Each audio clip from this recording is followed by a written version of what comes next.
Chapter 44. So, you want me to help them? Valgrind said as she and Rimuru talked in his office. It has only been an hour after their talk with the primordial spirits of fire and water. Yes, Rimuru confirmed. I can't really support their training as this is their punishment. I guess I could for Enki, but what about for Siren? Valgrind asked confused. She might be able to help Enki, who is a fire spirit but not a water spirit like Siren. Then she realizes something. She looks towards Rimuru. Do you want sister's help with her? If you could persuade her if possible, I'll try with Raintan as well. She specializes in water magic. Rimuru said, thinking of persuading Rain with the alcohol he'll bring. Valgrind thought for a bit, then she recalls her sister's words. Do I like Rimuru? She thought as she stares at Rimuru, who was mulling over his plans. Something wrong? Rimuru noticed her stare and asked. If I help in this plan, I want a favor from you. Valgrind said with a bit of hesitance. Favor. Rimuru tilted his head. Sure, what do you want? Rimuru asked as he agreed. I think. The words almost left her mouth. It's been a while since we last went out to investigate worlds ourselves. Valgrind stutters as she thinks, what the hell does she plan to do? I was thinking, we could both investigate a world together. Just like with Shenzo Universe, Planet C-24 before. Ah, you mean like with Fuxi and Nuwa. Rimuru recalled the first universe they went together. So you want to do those kinds again? Yes, something like that. Valgrind nodded shyly. Rimuru didn't have to think hard. I don't see why not. Let's do it sometime in the future. He said to Valgrind with a smile. Valgrind involuntarily smiled as well. Then I'll talk to them about training. Valgrind stood before leaving with a happy mood. Rimuru watched her leaving. Once the door closed, he sighed and leaned on his chair. This is Velzard's fault, planting ideas in my head. He was recalling their conversation and about Valgrind with the possibility of having feelings for him. A knock was heard on the door. Rimuru-sama, may I come in? Noir's voice could be heard from the other side. Guess let's leave it to future Rimuru.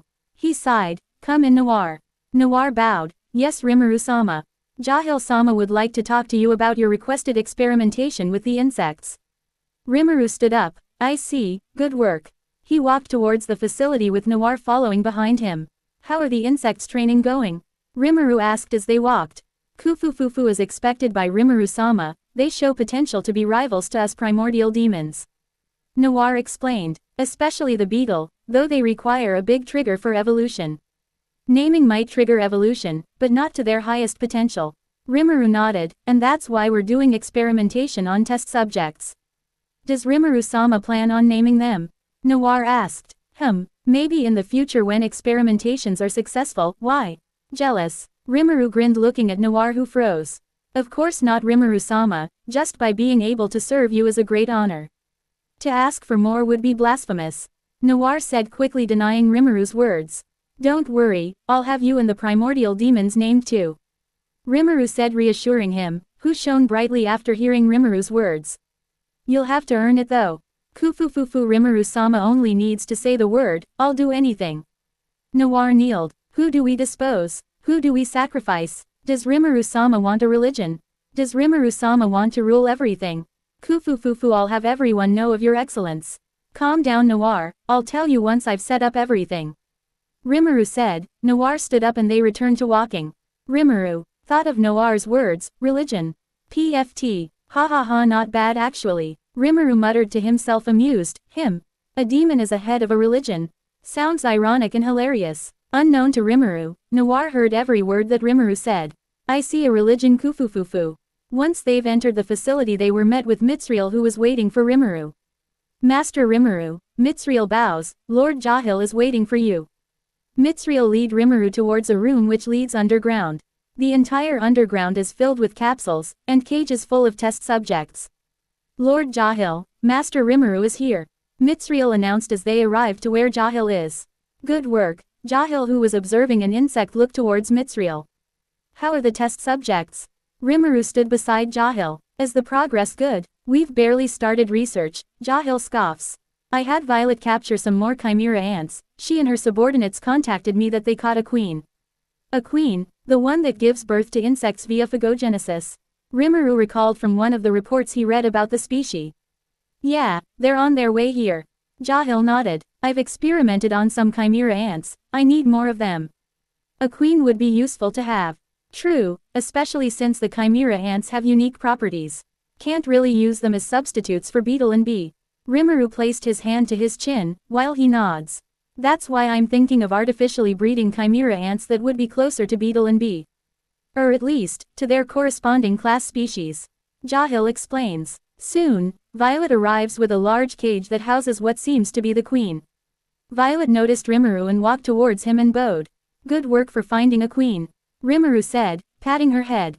After a few seconds Rimuru let go and Violet took a step backward. Violet looked towards Noir, who was glaring at her. Hey, she smirked at his face, which pisses of Noir much more with how jealous he was. Thank you very much, Rimuru-sama. Violet placed her right hand to her chest and did a slight bowing gesture.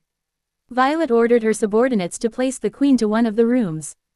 A 5-square-meter room, with all sides of the room being walls except for one, which has bars and then glass for observation. So that's a queen in person, huh? Rimuru observes and analyzes the insect. In terms of mana content it has more than an average human, but no talent to use it itself. Need more practical data, the reports say it's a rank C- for combat. Rimuru spoke as he continues. If we add its ability to make an army, it should be higher than even B rank. As expected of Rimuru-sama, Violet praised. The children can become as strong as A- depending on the food given. We've also gathered that the world just had an incident with a queen ant. Jahil added in, that it ate humans and the children grew more sentient and intelligent. Impressive, Rimuru said as he stares at the queen that continues to scream and scratch the room looking at Rimuru. It can talk, right? Yes, Violet answered. I've confirmed that this one talks and can understand us. Good then. Rimuru looks toward Violet. Go in and make it submit. Violet grinned. Understood. She replied happily. Ah, no physical damages though, poison isn't allowed either. Rimuru said as Violet went to the door. Just threaten it a bit. Let's hope she heard you. Jahil commented. Can I ask why? Wouldn't it be easier to have them cooperate? Rimuru tilted his head. Well yes, but, actually you're right. Jahil stopped. Let's give it a larger room, those eggs won't all fit in such a tiny room. Rimuru said and Jahil gestures to one of the demons who nodded and went of. Can you come and confirm the food? Jahil gestures for Rimuru to follow. Rimuru shrugs and followed with Noir behind him. They switched to J2 facility. In Citadel there are 5 personal facilities. 2 JF1 and JF2 are for Jahil and 3 RF1 RF3 are for Rimuru. Not counting the several buildings that are being made for the lesser spirits to be turned superior spirits and then into either Enki or Siren by twilight. The J2 facility was where majority of the test subjects are stored. Different types of species from normal animals, humans, monsters, and other types are caged here. And J1 is where the process happens. So firstly, I'm already on the process of experimenting on insect monsters. There are several insect-type monsters on several worlds, chimera ants were just a few of the others I have here. Jahil said as he pointed to the cages filled with beetle and bee monsters that range from the size of a dog to a large horse. So far, the best chance we have to produce the most suitable test subject is through the queen chimera ant. The few I've tested from these ones, Jahil looked to the insects, who shivered under his gaze. Died due to being too weak or too much mental strain for their primitive minds. I see, so we have the queen eat them to boost their strength and mental resistance. Rimuru concluded with an understanding nod. To boost their potential as test subjects. Don't forget humans, Jahil interjected on Rimuru's conclusion. Primitive minds of insect would be an unstable variable, we'll need them to have some form of sentience or intelligence. The queen's food are humans as main with beetle and bee monsters as side dishes. Jahil laughed. The queen is basically just a mini bio capsule that can make test subjects. Rimuru stated with a laugh. Jahil joined in.